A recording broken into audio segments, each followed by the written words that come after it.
Bonsoir, bonsoir, bonsoir, bonsoir, bonsoir et bienvenue sur ma chaîne YouTube, une histoire d'un soir. J'espère que vous avez tous et toutes passé une excellente journée et que vous allez passer une excellente nuit. Aujourd'hui les amis, on se retrouve pour une nouvelle vidéo où je vais continuer le conte des 1001 nuits de Andrew Lang. J'avais déjà lu le premier chapitre hier. D'ailleurs, je ferai comme pour le conte de la Reine des Neiges une playlist regroupant tous les chapitres que je lis de cette histoire, dans l'ordre bien évidemment. Enfin bref, sans plus attendre, je vous propose de vous installer confortablement, de fermer vos yeux si vous en avez, petit bégaiement, de fermer vos yeux si vous en avez envie et de commencer la lecture. Donc on s'était arrêté au chapitre 1 et aujourd'hui je vais donc lire le deuxième chapitre qui était à la page 21 il me semble. Ouais, ok, oups, j'espère que c'était pas trop fort. Chapitre 2. Le marchand et le génie. Sire, il y avait autrefois un marchand qui possédait de grands biens, tant en fonds de terre qu'en marchandises et en argent comptant. Il était obligé, de temps en temps, de faire des voyages pour ses affaires.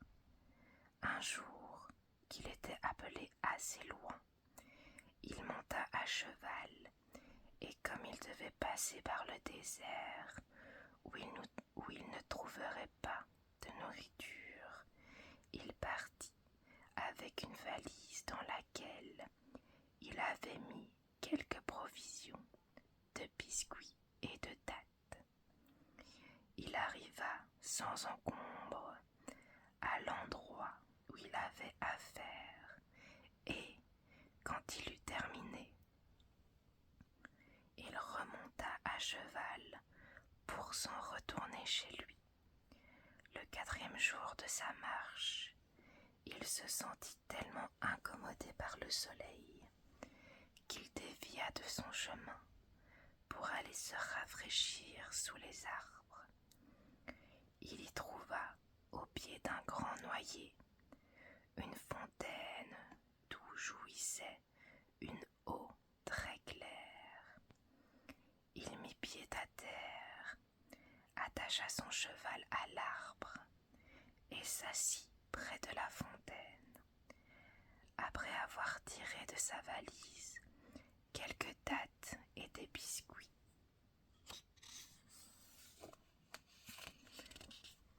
quand il eut terminé ce repas frugal, il se lava les mains et le visage à la fontaine. Alors qu'il était encore à genoux, il vit paraître un énorme génie blanc s'avançant jusqu'à lui, le sabre à la main. « Lève-toi, que je te tue avec ce sabre, comme tu as tué mon fils. » Il accompagna ces mots d'un cri effroyable. Le marchand, aussi effrayé par la hideuse figure du monstre que par ses paroles, lui répondit en tremblant: « Hélas, mon bon seigneur, de quel crime puis-je être coupable envers vous pour mériter que vous m'ôtiez la vie? Je veux te tuer comme tu as tué mon fils. »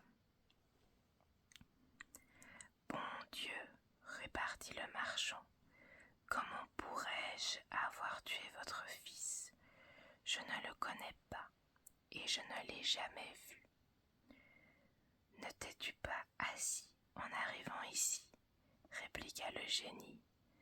N'as-tu pas tiré des dattes de ta valise et en les mangeant, n'en as-tu pas jeté les noyaux à droite et à gauche? J'ai fait ce que vous dites, répondit le marchand. En conséquence, reprit le génie, je te dis que tu as tué mon fils, alors que tu jetais tes noyaux. Mon fils passait et en a reçu un dans l'œil. Il en est mort. C'est pourquoi il faut que je te tue. Ah, monseigneur, pardon, s'écria le marchand. Point de pardon, répondit le génie, point de miséricorde. Mais je n'ai assurément pas tué votre fils intentionnellement. Aussi je vous supplie de me pardonner et de me laisser la vie. Non, dit le génie, il faut que je te tue comme tu as tué mon fils. À ces mots, il prit le marchand par le bras, le jeta face contre terre et leva le sabre pour lui couper la tête. En pleurs, le marchand, protestant de son innocence, invoqua sa femme et ses enfants pour s'attirer la pitié du génie. Le génie, toujours le sabre en main, attendit que le malheureux eut achevé ses lamentations. Mais il n'en fut nullement attendri. Scheherazade, s'apercevant qu'il faisait toujours jour, et sachant que le sultan se levait de bon matin pour faire sa prière et tenir son conseil, s'arrêta de parler. Bon Dieu, ma sœur, dit alors Dinarzade, que votre conte est merveilleux. La suite est encore plus surprenante, répondit Scheherazade, et vous en tomberiez d'accord si le sultan me laissait vivre encore un jour et me donnait la permission de vous la raconter la nuit prochaine. Schahriar, qui avait écouté Scheherazade avec plaisir, se dit à lui-même: j'attendrai jusqu'à demain. Il sera toujours temps de la faire mourir quand j'aurai entendu la fin de son conte.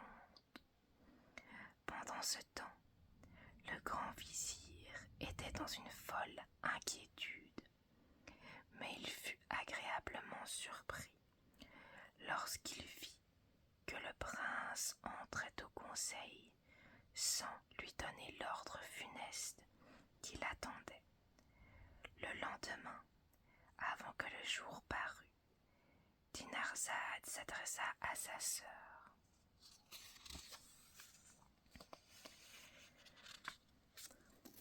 Ma chère sœur, si vous ne dormez pas, je vous supplie, en attendant le jour qui paraîtra bientôt, de continuer le conte d'hier. Le sultan n'attendit pas que Scheherazade lui en demandât la permission. Achevez, lui dit-il, le conte du génie et du marchand. Je suis curieux d'en entendre la fin. Scheherazade prit alors parole et continua son conte, et il en fut ainsi durant 1001 nuits. Scheherazade contait son histoire, interrompait son récit à l'aube, et le sultan, désireux d'en connaître la fin, la laissa vivre un jour de plus.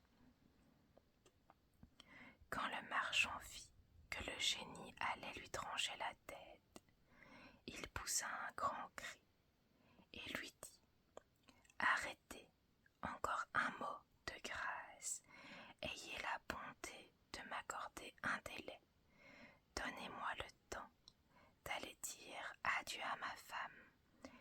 mes enfants et de préparer mon testament. Cela étant fait, je reviendrai aussitôt et vous pourrez me tuer. Mais, dit le génie, si je t'accorde le délai que tu demandes, j'ai peur que tu ne reviennes pas. Je jure par le Dieu du ciel et de la terre que je reviendrai vous retrouver ici, dit le marchand. De combien de temps souhaites-tu que soit ce délai, répliqua le génie. Je vous demande une année, repartit le marchand. Je vous promets qu'à cette date, dans 12 mois, je me rendrai sans faute sous ces arbres pour me remettre entre vos mains. À ces paroles, le génie le laissa près de la fontaine et disparut. Le marchand s'étant remis de sa frayeur, remonta à cheval et reprit son chemin. Quand il arriva chez lui, sa femme et ses enfants le reçurent avec toute la démonstration d'une joie parfaite. Mais, au lieu de les embrasser de la même manière, il se mit à pleurer si amèrement qu'ils jugèrent bien qu'il lui était arrivé quelque chose d'extraordinaire. Expliquez-nous, je vous prie, le sujet de votre tristesse, dit sa femme. Hélas, répondit le mari, je n'ai plus qu'un an à vivre. Alors il leur raconta ce qui s'était passé entre lui et le génie, et leur apprit qu'il s'était engagé sur l'honneur à retourner au pied de ces arbres pour y être tué de sa main. Lorsqu'ils entendirent cette triste nouvelle, ils commencèrent tous à se désoler, et on entendit leurs gémissements retentir dans la maison. Dès le lendemain, le marchand songea à mettre ses affaires en ordre et s'appliqua, avant toute chose, à payer ses dettes. Il fit des présents à ses amis et de grandes aumônes aux pauvres. Il rendit leur liberté à ses esclaves et partagea ses biens entre ses enfants. L'année s'écoula rapidement et il fallut partir. Lorsqu'il voulut dire adieu à sa femme et à ses enfants, la douleur fut si vive qu'il dut s'arracher aux cris et aux regrets de sa famille. Il partit finalement et arriva à l'endroit même où il avait vu le génie une année auparavant. Il mit aussitôt pied à terre et s'assit au bord de la fontaine, où il attendit le génie avec toute la tristesse qu'on peut imaginer. Alors qu'il se languissait dans une cruelle attente, un bon vieillard qui menait une biche à la tâche parut et s'approcha de lui. Ils se saluèrent l'un l'autre, après quoi le vieillard lui dit « Mon frère, peut-on savoir ce que vous faites en ce lieu désert, où il n'y a que des esprits malins? À voir ces beaux arbres, on les croirait habités, mais c'est en réalité un endroit dangereux, où il est préférable de ne pas trop s'arrêter longtemps. » Le marchand lui conta l'aventure qui l'obligeait à se trouver là, et le vieillard l'écouta avec étonnement. « Voilà, s'écria-t-il, la chose du monde la plus surprenante, et vous vous êtes liés par le serment le plus inviolable. Je veux, ajouta-t-il, être témoin de votre entrevue avec le génie. » En disant cela, il s'assit près du marchand.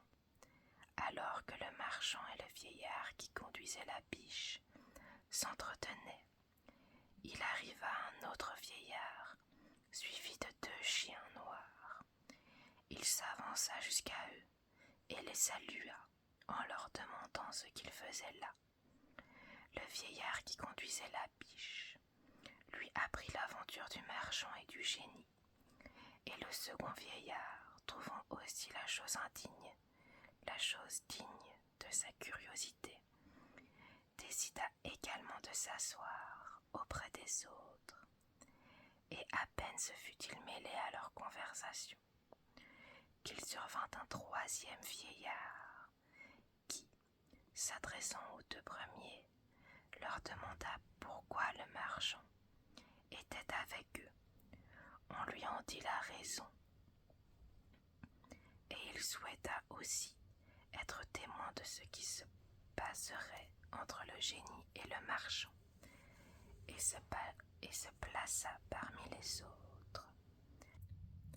Ils aperçurent bientôt dans la campagne une vapeur épaisse, comme un tourbillon de poussière élevé par le vent.